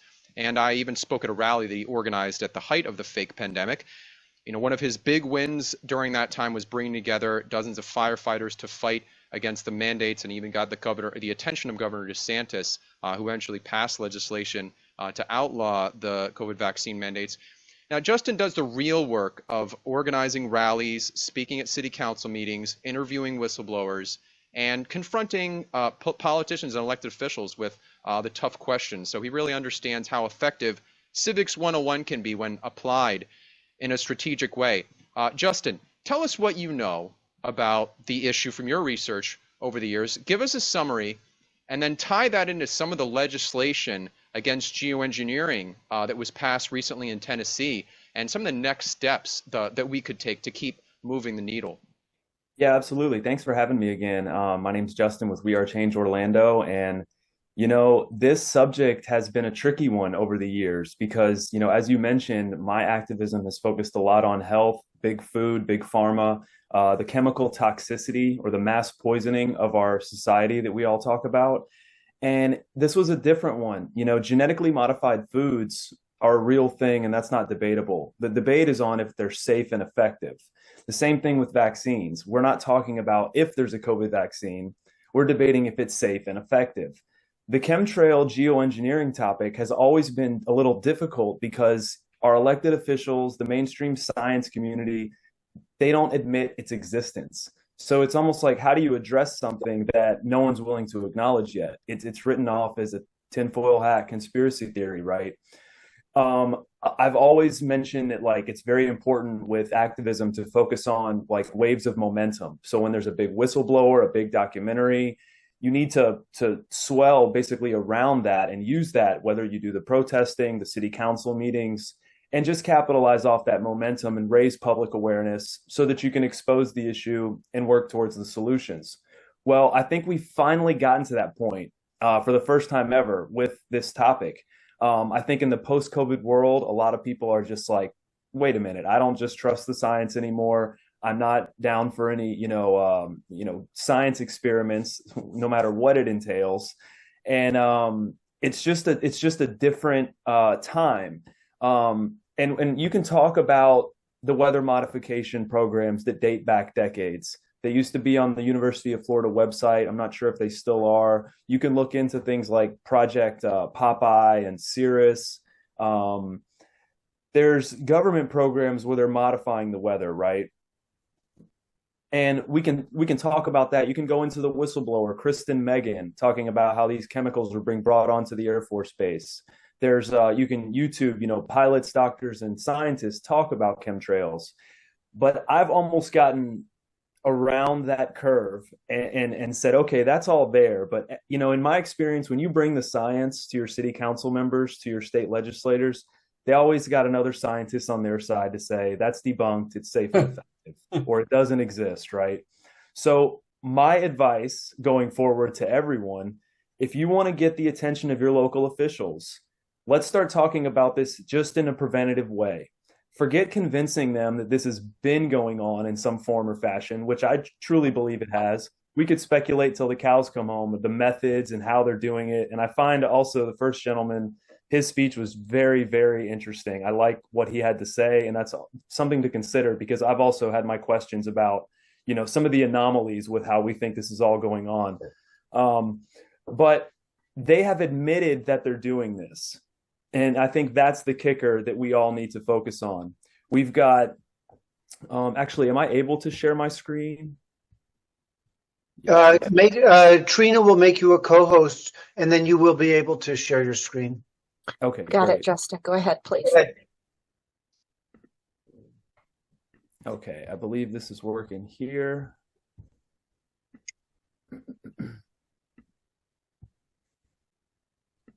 All right.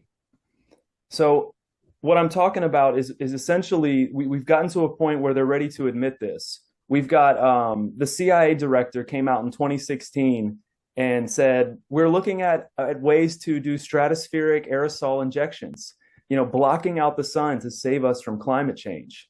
And this is what the activists told me back in 2014, 2015. I was told at protests, people talking about weather modification saying they're going to sell this to us. They're going to come out and they're going to say, we've got to do this or else we're all going to die from climate change effects.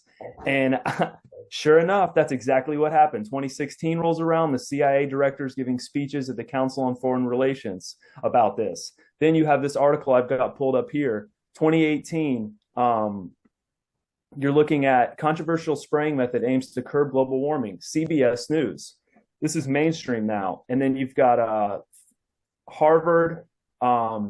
This is the CIA director I was talking about here. You've got Forbes, a Bill Gates venture aims to spray dust into the atmosphere to block the sun. Then just more recently, Joe Biden and the administration, the White House, have come out and said that they're considering studies to block the sun. Now, thankfully, this fell flat almost immediately. This was mocked on social media. I don't think this has been mentioned in the public arena since July of 2023 because this was so laughed off the stage. So that's very encouraging. But I point out these articles for you to take these examples to your state legislatures and say, look what they're trying to do to us.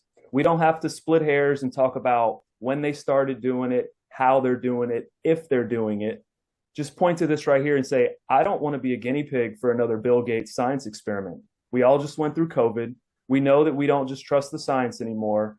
Let's focus on that. And, go after those, your more right-leaning representatives that maybe didn't like the mask and the vaccine mandates. Those are going to be the people that you want to focus on. Let's see here. And then how do I get back to my... Sorry about that. All right. So, and the best news of all that I really want to touch on, and the main thing, is the bill that was passed. I was focusing on New Hampshire, thinking New Hampshire was going to be the first state to pass legislation relating to geoengineering weather modification. Well, sure enough, Tennessee was the first one. They passed a bill to prohibit this. Now, what's interesting is that I think we all know that it's not necessarily going to stop it. It's not necessarily a state-ran thing. How do you stop an above top secret or a classified program anyway?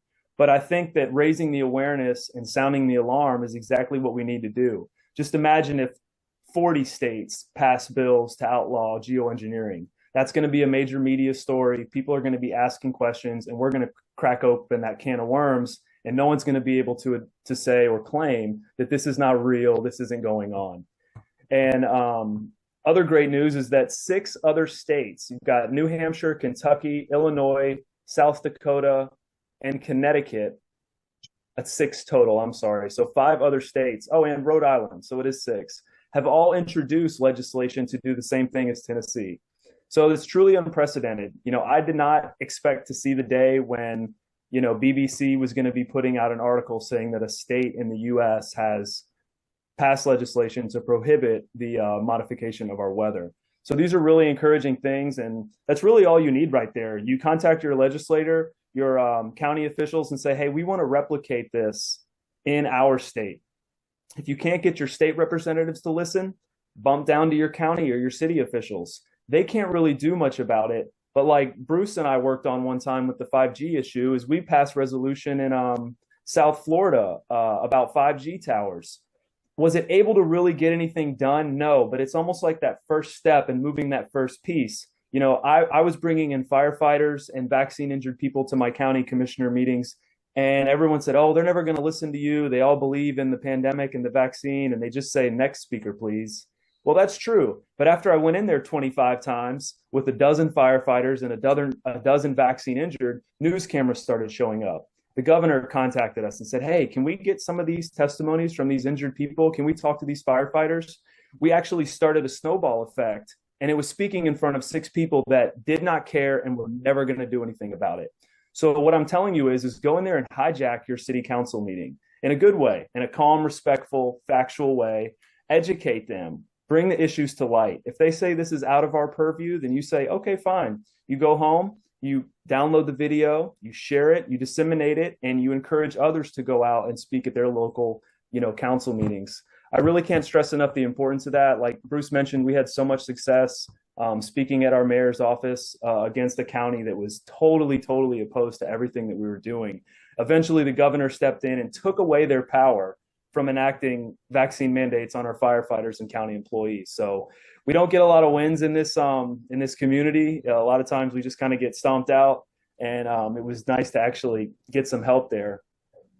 For the most part, I think that's everything that I kind of want to cover. I just can't stress the importance of people going to those meetings and making yourselves heard, even if you're the only one there, and even if you think it's not going to make a difference. Just your persistence and your creativity can go a long way. We ended up taking even an inflatable elephant to some of the meetings because we needed them to address the elephant in the room.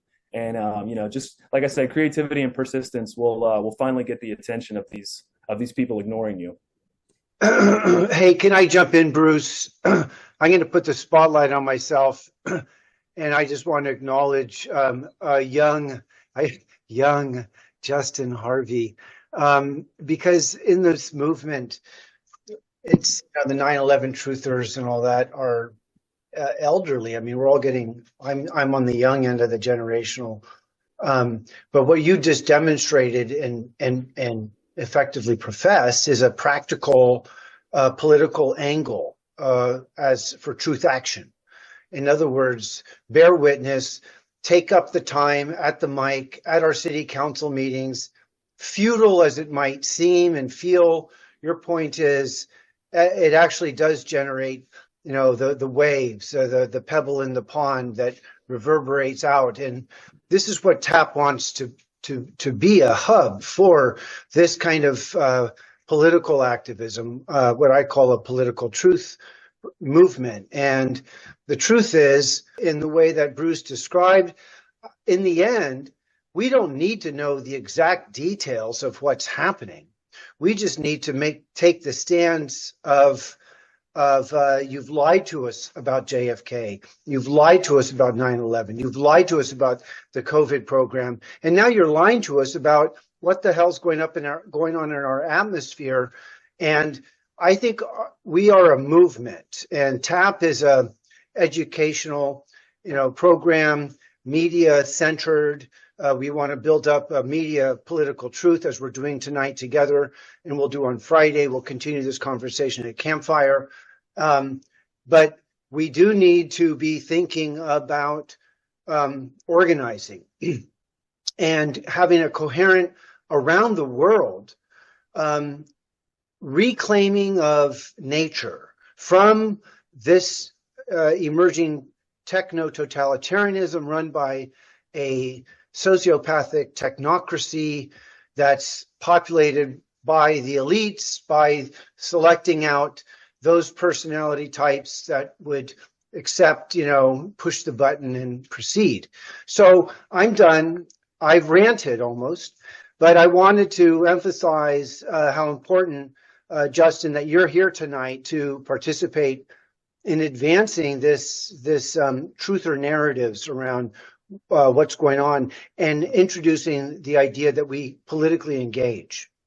And I'll just close finally that TAP is interested in the grand jury appeal, taking appeals to our county prosecutors for grand jury to investigate on a host of harms being done to us. And on the theory of domestic violence, it's actually discussed in the Constitution, and that the federal government promises to protect states from domestic violence. We are being afflicted by domestic violence, whether it's the spraying, whether it's the faulty COVID program, or if it's the lies about chemicals.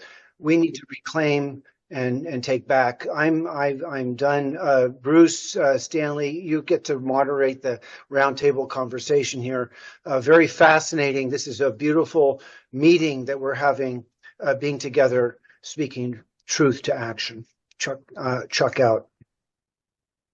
Yeah, thanks, Chuck. That's a good point as far as the activism, because Justin, I mean, your videos speaking in front of these city council meetings, I mean, I see those all over the place. I mean, wouldn't you say that those have been your most viral videos, were when you basically went up to these little city, see, nobody does that. Nobody does that component of just figuring out how to sign up to speak at a local city commission or county commission meeting and get these things out there. But they're all recorded and it's all archived online on all the official local government websites. You just got to figure out how to navigate through them. You pull up the recording, pull out a clip of yourself. I mean, this is valuable, right? You might think you're just speaking, to a room of nobody, but when you grab that clip, the entire country can hear you, right? But you're doing it in important context. You're not just sitting there in your car, right, trying to talk about the issues. You're showing people you have to bring this home. You have to bring this to the government. When things bubble up in the government and you get one of these incredible precedents, that's when we see the real action and the dominoes start to fall. So it took many, many years of organizing and activism before we eventually got that win in Tennessee, but we're already starting to see that spread to other states. So yes, absolutely, that is the kind of activism and the civic engagement, the civics 101. I mean, we might all be very cynical about the government, but we understand that we still have responsibilities as citizens to understand how the bill flows through the committees, what you need to do to try to put a stop to it, right? So all that is very important information. I'm looking at our clock here. I see that we've got about 20 minutes left. Maybe one point that I guess I wanted to make with you, Justin, and then we can pivot into sort of an open discussion here is, we worked out as well on the 5G issue. And I don't know if you want to speak a little bit about how the science behind when you combine aluminum particulates with electromagnetic frequencies, and now all of a sudden, this generation is being bombarded by both of these things. We got the glyphosate in the food, we got the fluoride in the water, we've got the aerosols, they got the aluminum in the air, and now we're going to get cooked by EMFs on top of all that. And then, right? So talk a little bit about the interaction between the fact that we're now blanketed in electromagnetic frequencies in this day and age, combined with aluminum particulate matters. I mean, that's particularly a deadly combination, is it not? Yeah, and I mean, I'm no scientist, but you can just logically look at the toxic soup that we're in, where we've got such a toxic environment and there's so many variables. How do we know what's causing what? That's what the debate is. It's like, well, is the autism coming from this, or this? We've got, like you said, the glyphosate, the Wi-Fi radiation, and we don't even know our current exposure levels. That was one of the big things I always try to tell the media is that, we're complaining about increasing from 4G to 5G and building all these towers on every corner. And, we don't even know the exposure levels we're getting from our vehicle, your electric car, or your cell phone and your router, and all these different methods. And how are we supposed to pinpoint what's causing the cancer? Was it the food I ate? Was it the stuff that was sprayed on my food? Was it the stuff that's coming from this tower down the street? Again, I'm not an expert, but it doesn't take, I think, a rocket scientist to think that, little pieces of metal mixed with microwave frequencies. We all know what happens when we put aluminum foil in a microwave, right? Well, if they're filling us up, our bodies up with little tiny bits of metal, and they can crank up these towers, I can't imagine it's a good thing. I don't know much beyond that, but these towers are essentially doubling as like a military microwave weapon if they wanted it to. I can't prove that that's what they're doing with them, but could they? You've got things that they've examples like the weapons they've used in Iraq, like the voice of God weapon. In 2001, think about that. This is like 20 years ago. They had the ability to put voices in the enemy's head and tell them that God was telling them to put their weapons down. I mean, that's some kind of crazy stuff. They can pulse out a frequency from these machines to make it feel like your skin is burning or that you're hearing voices in your head. I mean, that's like some ultimate crowd control, if you ask me, if that is on every corner.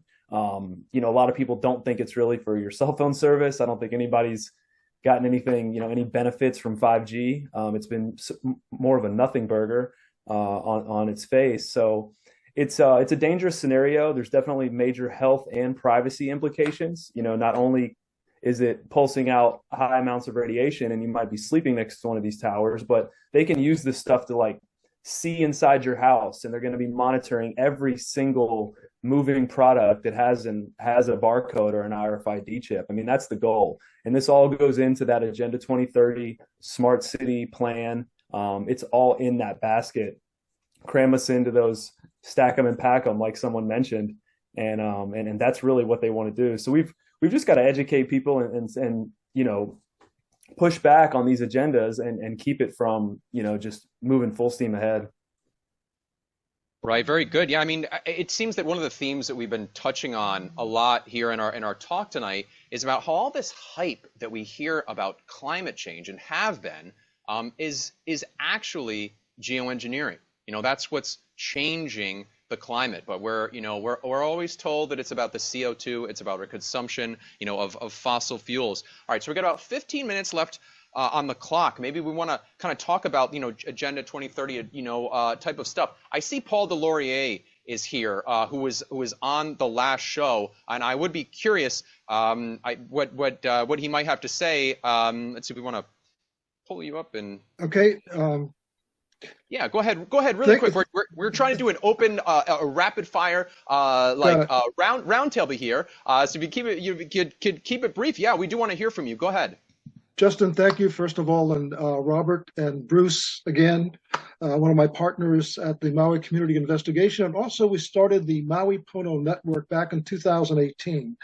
And it's about systemic change. And I think that what we're looking at here is becoming consciously aware of what's happening, but what strategic action can we take? I think, Justin, you've hit on it in terms of going to the county council meetings or city meetings, but even more impactful is to get involved in the local elections, especially with the county council members. It could be anywhere from 3, 7, 9, so that you have to get the majority. So here in Maui County, we have 9 county council members. That means we have to get 5. We did that for the first time in 2018, where for the first time really in 125 years, that we've had a majority of progressives who support the people in the INA instead of big money interest. So from that, we have then got involved with changing the laws. It's our charter, that's our constitution as a county level. We passed 19 charter amendments in 4 years. And that's pretty much unprecedented. I was one of the charter commissioners, actually, that we had in 2022. Where every 10 years they elect 11 citizens from the county to help change the laws, and I was one of them. And I'm telling you, I think that's one of the reasons why we may have gotten all of a sudden these huge amount of mosquitoes that got released in July, and then that got followed up by our August 8th fire in Lahaina, which has been devastating to our community. So I'll just sign off with that, but I think that going to the root of systemic change goes to the county level or city or town level and get the legislators, which is the county council primarily, or the council members, get the majority there. You change everything, and that's where systemic change can really take root and create a significant shift. I'll end it there. Thank you so much, Paul, for joining us. I'm glad you brought that up because when I was researching it back, I encourage everybody to check out Paul Delorier's work and go listen to his interview on the Ralph Nader show. I mean, before he was the specialist in the Maui fires, he was a big advocate for creating community change through the direct civics process, and you were more successful than the average group of loose-knit ragtag group of activists who their only goal is to try to change a law, maybe get a commissioner elected. You change the entire government almost single-handedly, which is amazing, and the success that you experienced with doing all that, I think that you pretty much articulated the model there. And I know you've got a number of books specifically about this subject. So I don't know if you have another 20 seconds to say about any of that. It's a very interesting subject here. There's a lot that can be said. Everybody who's here, please sign up for the campfire this coming Friday so we can continue the discussion in sort of an extended Q&A about all this, because I know we've got a lot of questions, we've got hands popping off. I'm sure there's a lot of things on people's minds. Who have we heard from? Robert, do you have anything for us? And then I guess we'll pivot over to Bruce and then Justin. About the only thing I notice is here at home in the Bay Area, with all these sprays, I have several different plants 3 or 4 different plants that are unrelated families, and all of them, all the leaves turned silver on top, and it wasn't on the surface. It was internal in these plants. A fern, a vine, a rose bush, and I've never seen this in my life. And all 3 almost died, and miraculously I got them back to life. But whatever they're spraying us, it gets internally. The plants are bringing it in, and these leaves turn silver. I've never seen anything like that. So if anybody wants to expand on what that might be, that's about all I had to offer. Hey, could we ask someone? I'd like to hear from either Bruce or Paul, just to loop back to Maui, Hawaii, and the motivation for this. I mean, we're all, as truthers, cui bono, who benefits? That just drives the skeptical antenna looking for. So, Bruce, and just briefly, because we are we're going to at some point end our recording. We could extend our recording. This is a beautiful program. I mean, is the simple globalist, objective to, control the masses, depopulate, coal, whatever you want to use? There has been a big push to make Maui the next Honolulu. And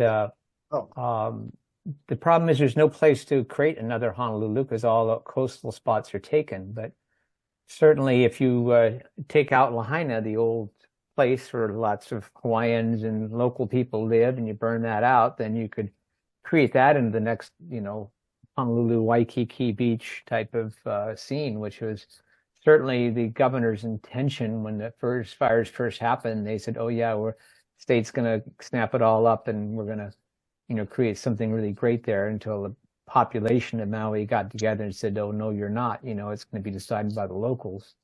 And they had to back down from that. But that will still be one of the ongoing fights. And certainly to propagate the climate change, global warming agenda, because that's the only thing our Governor Green talked about relentlessly, was how this is all because of climate change. Well, okay. And I just want to say another thing too. Maui was unique in terms of the community. We have this thing called the ohana, which basically family, and really there is that whole sense of aloha spirit that exists. And when people saw the stress that our community was in Lahaina, they came together like you wouldn't believe. The other islands, it was incredible. But they took ownership for the response. They didn't rely on, a lot of these other agencies of FEMA and Red Cross. Instead, they said, no, we're going to do this ourselves. And the response was absolutely incredible. We had all these different hubs for our community. And the same thing that we're doing right now. We took responsibility for our government. And that's why in 2018, Bruce and a whole bunch of us, we got together and we say, no, we're taking responsibility. We're taking our governance back from these big money interests. And I think that if you look in terms of what motivates, I think, first of all, a foundational piece of that is taking responsibility and saying that this is my home, this is my community, and I'm not going to allow this type of thing to happen. So that's what we did in terms of our governance. That's what we're doing right now with the Maui Community Investigation, because we're seeing the Underwriter Laboratories is involved with doing the official government investigation, which basically, for all 9/11 truthers, that they were involved in this report and what that involved.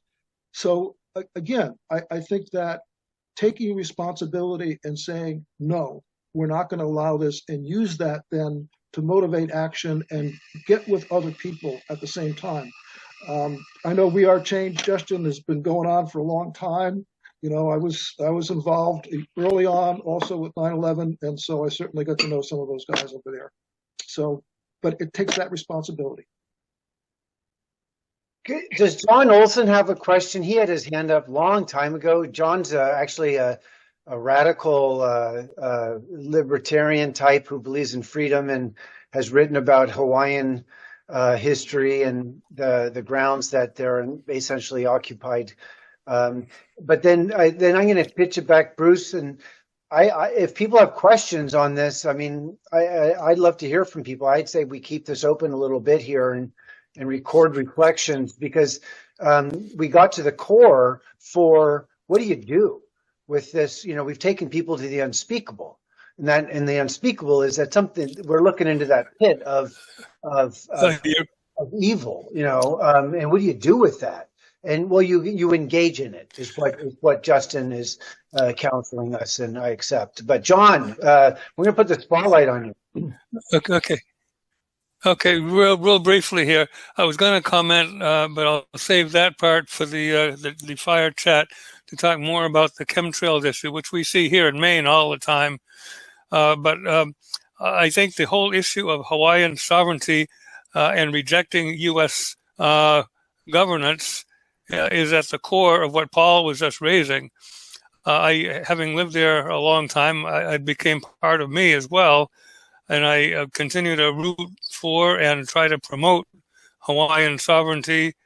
And by Hawaiian, I mean the people of Hawaii, not just the native Hawaiians, because it is a national issue and not an ethnic issue.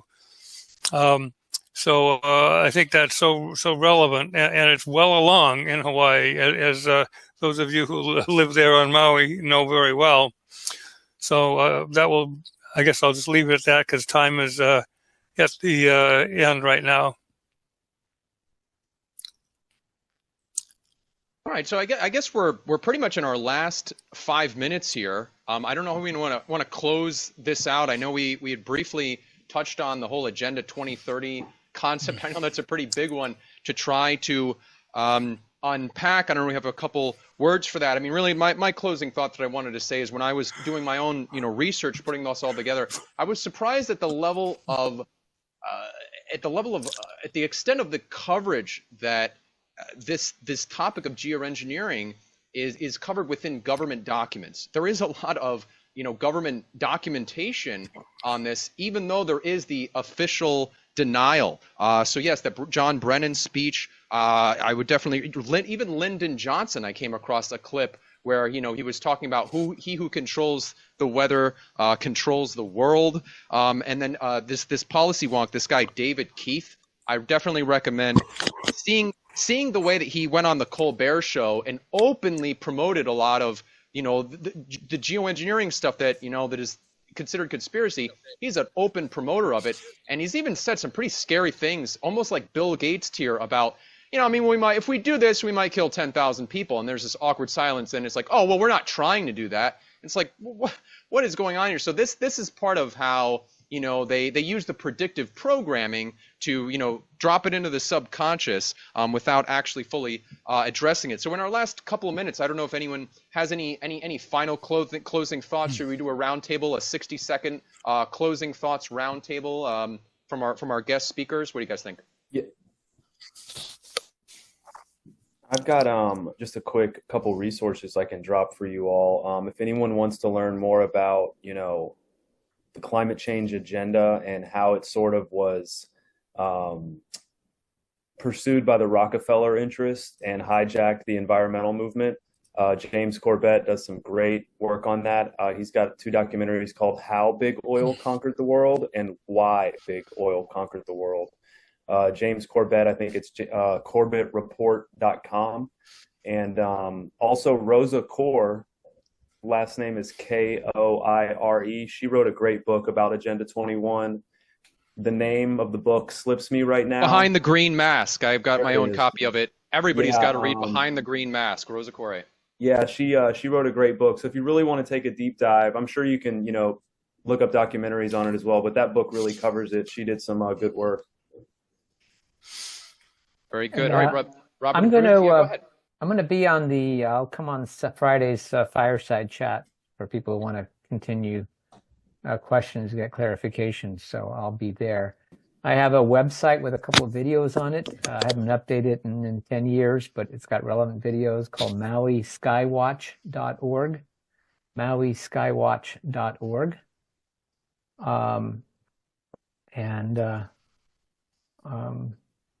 Yeah, I think it's great that all these states now are finally, passing anti-geoengineering legislation. And now we just have to get the correct science out there. So we're actually talking about the right thing and not the wrong thing, because it's easy to debunk the chemtrail situation.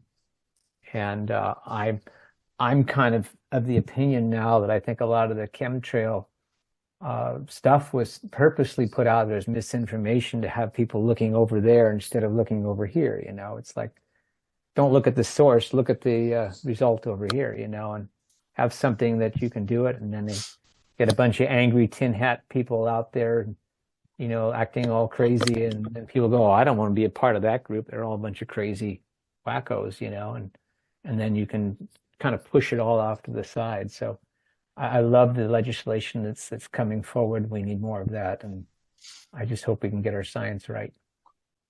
Very good. I agree. You know, it's one of these topics that's going to need to be teased out and explored. You know, the fringe topics, there's so much disinformation. Robert, do you have 30 seconds closing thoughts for us? Yeah, I just want to say thank you to all your guests. They're all way above me, and I've learned so much tonight. It's late here in the Bay Area, it's 7 o'clock, but I just learned so much, and it's opened a lot of windows for me. And I'm just thankful you let me on your show to speak my piece. I'm just a little botanist that saw the anomalies, and I got to do something about it at my little level and do my part. That's about all I have to say. Great. Yeah, actually, no, you're doing great work. And I don't know, you're going to continue going on around the podcast circuit. I don't know if you have a social media account or a website or anything like that to promote, or how anybody could find your work. I've got a couple of new friends, Deborah Tavares and Matt, the fire captain that analyzed Paradise with John Lord.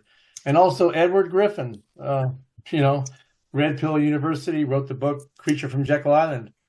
He's making me write a book, and he'll probably edit it and put his 2 cents into it, sell it on his website probably. All there about you go. the fires, and it'd probably be called Microwave Forest Fires. For now, that's what I. There it is. Well, that'll surely put you on the map. All right, folks. Let's make it plasma wave forest fires, so we actually get it right. Okay. Because they're not microwaves. That's a different phenomena that couldn't do what you're seeing, but plasma waves could. Okay. It's the only technology that we have that we know of on this planet that could do what we're seeing and explains all of it. Okay. All that lightning too that comes down, that's not natural lightning. That's because of aerosols, because the aerosols are ionic particle. It ionizes the atmosphere. It creates the condition for lightning. Like Hawaii never used to get lightning ever. Maybe one clap once in a while. And it wasn't until about 20 years ago and 25 years ago when they started the aerosol programs that now we get lightning storms. And for me, that's actually a key that I know if they're predicting a lightning storm, that means it's an aerosol generated, because otherwise we wouldn't have lightning. Thank you for that. Amazing stuff. All right, guys, we're going to keep this conversation rolling on Friday, same time, same place. Be sure to register. Thank you all for joining us. Thank you for our guests for putting these presentations together. Please, check us out at truthactionproject.org. Stay in touch with us, and we're going to keep bringing you the best truth, the best conversations in the truth community.